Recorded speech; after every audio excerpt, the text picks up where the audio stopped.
This is a guest essay by Avraham Russell Shalev, a senior fellow at the Kohelet Policy Forum, a Jerusalem based research institute.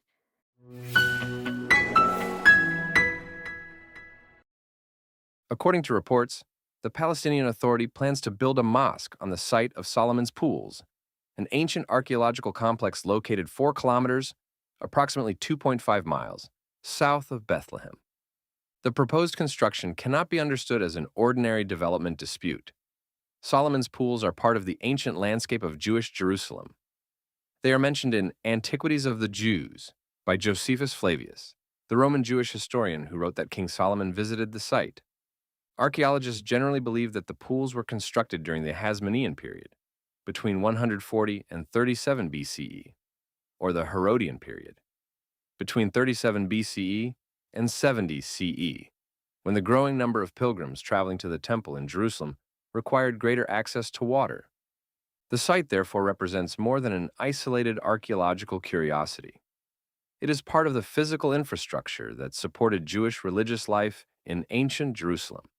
That is precisely why the Palestinian Authority's apparent plans for the site must be viewed within a much larger ideological campaign. The Palestinian Authority, like much of the Palestinian national movement, does not merely challenge modern Israeli sovereignty. It systematically denies the historical relationship between the Jewish people and the land of Israel. Archaeological sites that testify to Jewish antiquity are therefore not treated as shared cultural resources worthy of preservation. They are treated as obstacles to the Palestinian political narrative. The destruction, neglect, appropriation, and reclassification of Jewish archaeological sites are not random or disconnected acts. They are the physical expression of an ideology that first denies Jewish history and then attempts to remove its evidence from the landscape.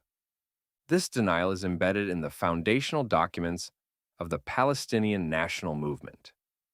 Article 18 of the Palestinian National Charter rejects the historic and spiritual ties between Jews and Palestine, denies that Jews constitute a people with an independent national identity, and reduces Judaism to a religion practiced by citizens of other countries.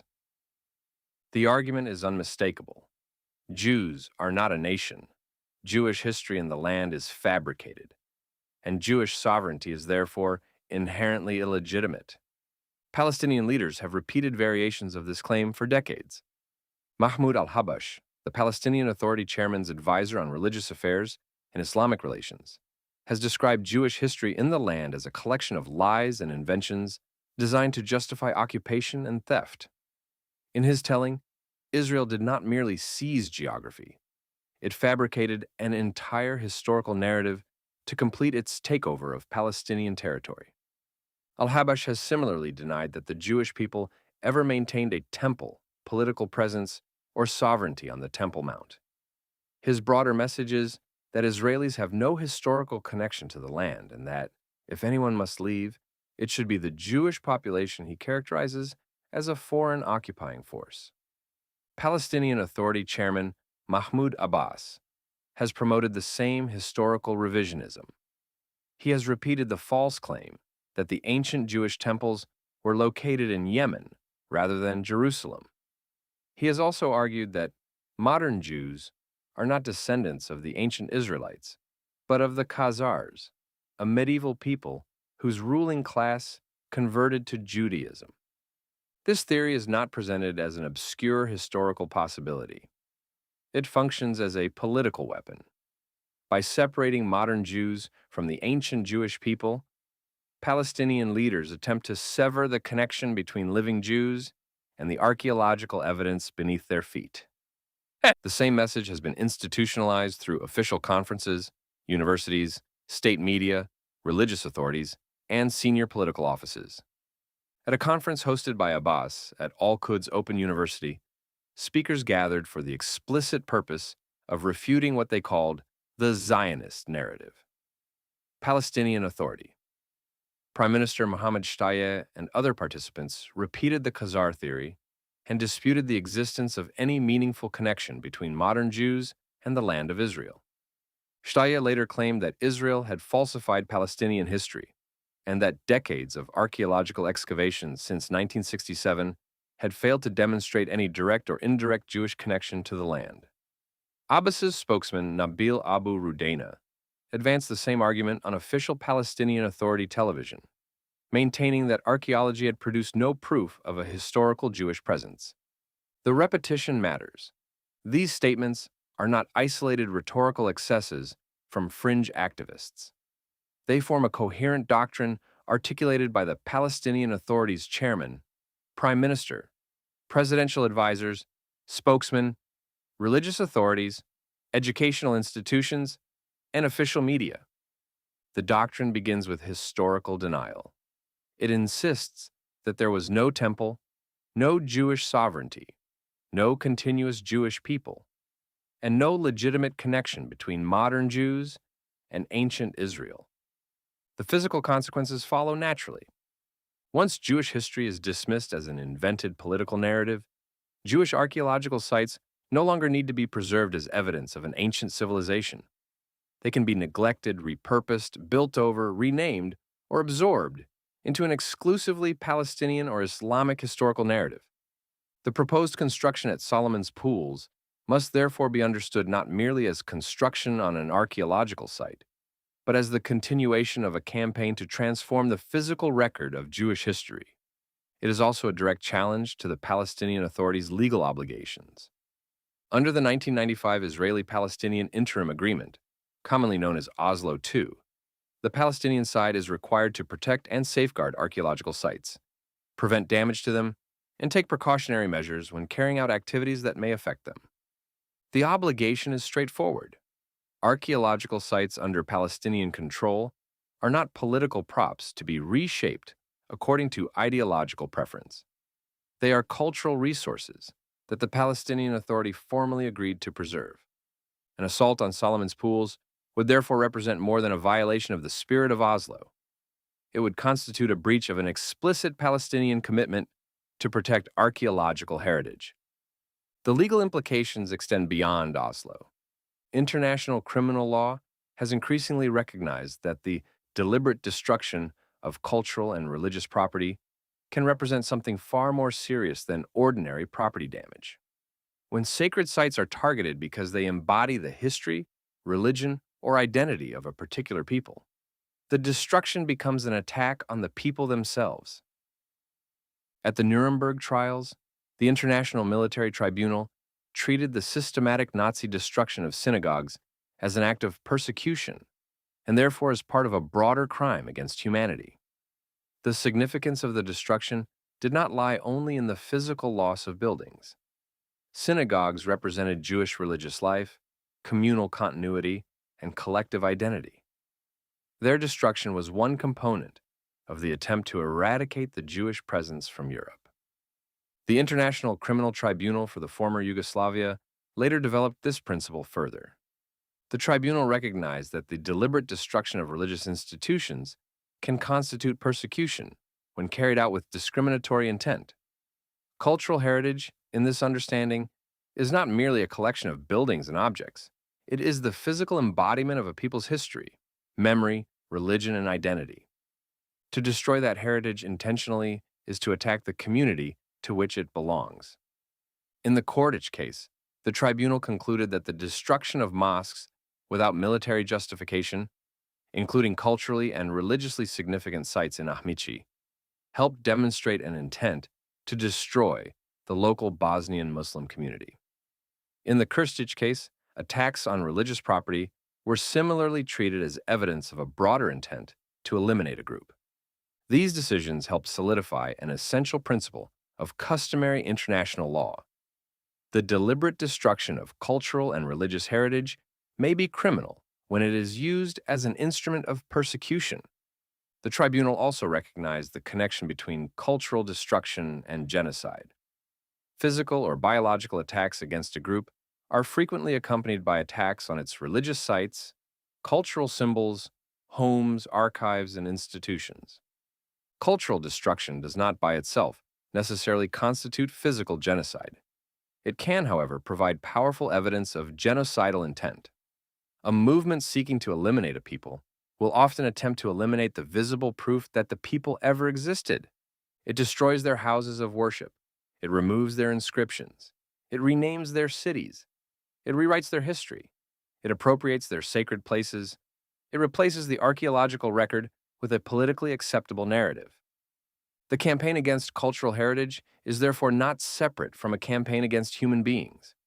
It is frequently one of its earliest and most revealing expressions. This legal principle was applied directly by the International Criminal Court in 2016, when it sentenced Ahmad al-Faqi al-Mahdi, a member of an extremist group affiliated with al-Qaeda, to 9 years in prison for intentionally directing attacks against 10 historic and religious structures in Timbuktu, Mali, during the summer of 2012. The court acknowledged that crimes against property are generally considered less severe than crimes committed directly against persons. Yet, it found that the destruction in Timbuktu possessed exceptional gravity because the targeted buildings were not ordinary property. The mosques and mausoleums were foundational to the religious identity, collective memory, and social cohesion of the local population. They possess deep emotional and symbolic meaning for the people of Timbuktu. 9 of the 10 structures were also UNESCO World Heritage Sites, making their destruction an offense against the cultural inheritance of the international community. The court's reasoning was important because it recognized that the value of a sacred or historical site cannot be measured only in stone, timber, or monetary loss. A religious monument can hold the memory of generations. An archaeological site can preserve the history of an entire civilization. Once destroyed, it cannot simply be replaced with another building. The protection of such sites has therefore risen beyond the boundaries of ordinary property law. It reflects a growing international consensus that an attack on the cultural heritage of a people is an attack on humanity's shared inheritance. The International Criminal Court also interpreted Article 8.2 EIV of the Rome Statute broadly, determining that the prohibition against attacking religious and historic objects is not necessarily limited to moments of active combat. Even after al-Mahdi pleaded guilty, the court insisted on creating a comprehensive historical record of the crimes. That record was necessary not only to establish criminal responsibility, but also to protect Mali's collective memory and contribute to cultural reconciliation. The lesson is clear. Cultural erasure is not a secondary concern to be addressed only after political or military disputes are resolved. It is often part of the conflict itself. That is what makes the proposed transformation of Solomon's Pools so serious. The site exists within an environment in which senior Palestinian officials repeatedly deny that Jews have any history in the land. Those same political institutions are responsible for protecting the archaeological evidence that disproves their narrative. This is an obvious and dangerous conflict. The Palestinian Authority cannot be expected to safeguard Jewish heritage faithfully, while its leaders insist that Jewish heritage is fraudulent. It cannot serve as a neutral custodian of archaeological sites, while its political legitimacy rests partly on denying the civilization those sites represent. A government that teaches its population that ancient Jewish history is an invention will inevitably treat physical evidence of that history as something to be neutralized.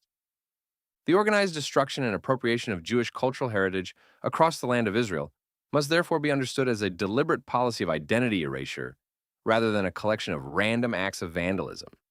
Historical revisionism and physical destruction are not separate phenomena.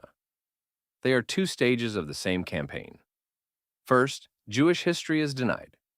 Then, the archaeological evidence is neglected, damaged, covered, renamed, or repurposed.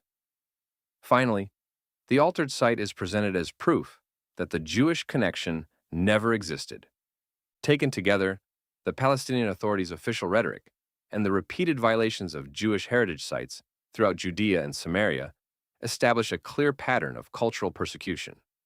Under the principles developed at Nuremberg, by the International Criminal Tribunal for the former Yugoslavia, and by the International Criminal Court, the intentional destruction of a community's spiritual and cultural inheritance can represent a crime against humanity and evidence of an underlying effort to erase that community's collective identity. Solomon's pools are not merely three ancient reservoirs outside Bethlehem.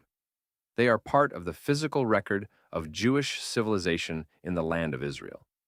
They testify to the infrastructure, pilgrimage, worship, and communal life that connected ancient Jerusalem to its surrounding landscape.